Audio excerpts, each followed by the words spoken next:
Well, I'm going to be eating crow sure shortly because I just said in my last video to my Anthony Davis that I couldn't see a trade with DeMarcus Cousins because I got to give it up for my man.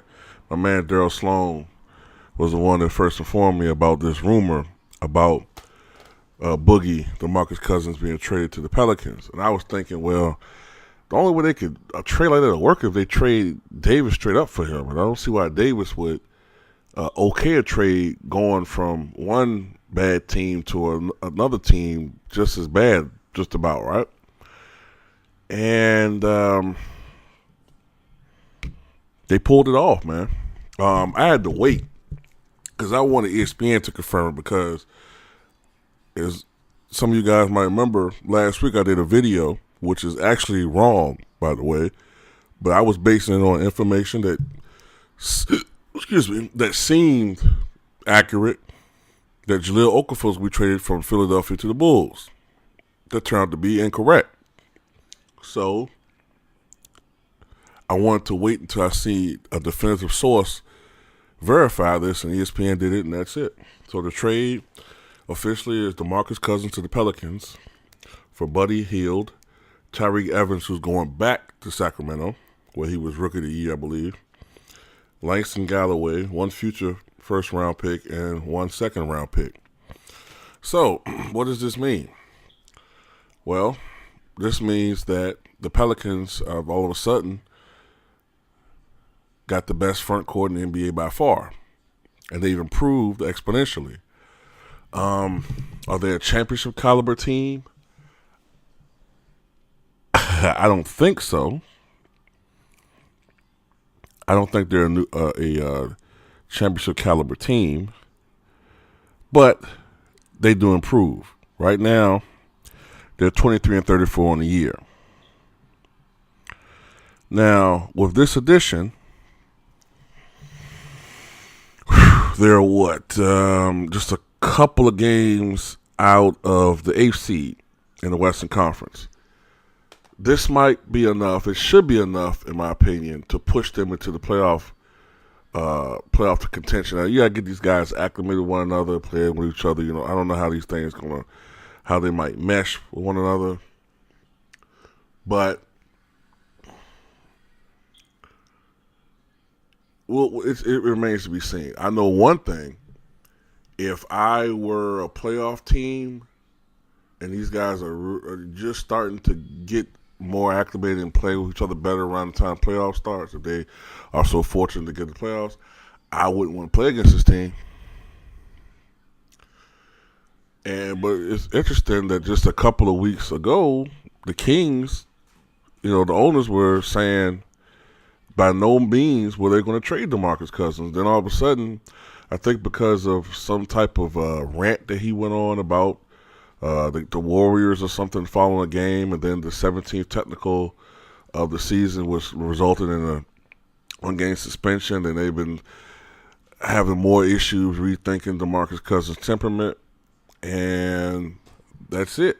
He's no longer a member of the Sacramento Kings, just like that.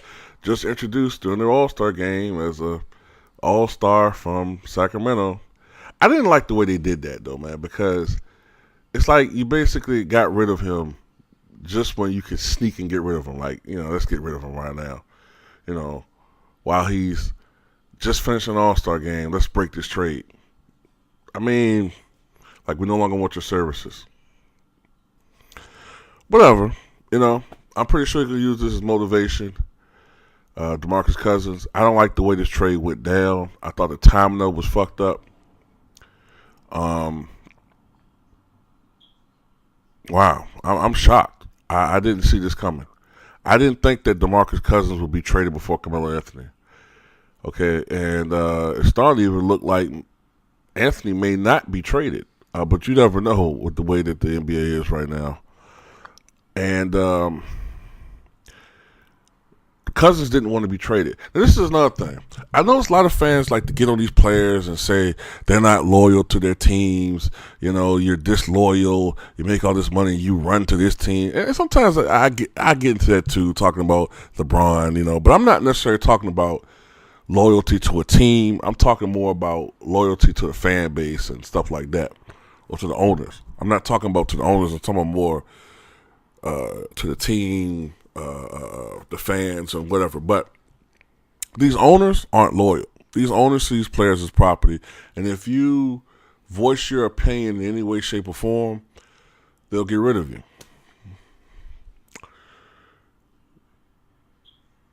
So like I said, I'm still in shock, guys. I will say this. All of a sudden, at a little bit after midnight, February 20th, 2017, all of a sudden, I think it's going to be, all of a sudden, many people are just awakening from their amnesia. And lo and behold, for some reason, they're thinking, well, you know, I don't know what I was before, but I'm suddenly a Pelicans fan. Oh, my goodness. It's going to be Pelican fans. Hey, man, I've liked this team on low for a long time. Oh, all of a sudden, the arenas are going to start picking up a little bit, you know. You know how that goes, man. I wouldn't be surprised if at the end of the season, Joe Bud will be switching to the Pelicans. You know how he go. My nemesis, Joe Bud, you fucking fanboy, you. But tell me what you guys think, man, about this trade. Because like I said, I'm shocked. I didn't think that they would pull this trade off. First of all, like I said again, props to Darryl Sloan because he's the first guy to tell me about it. I dismissed it. Thought it was bullshit. But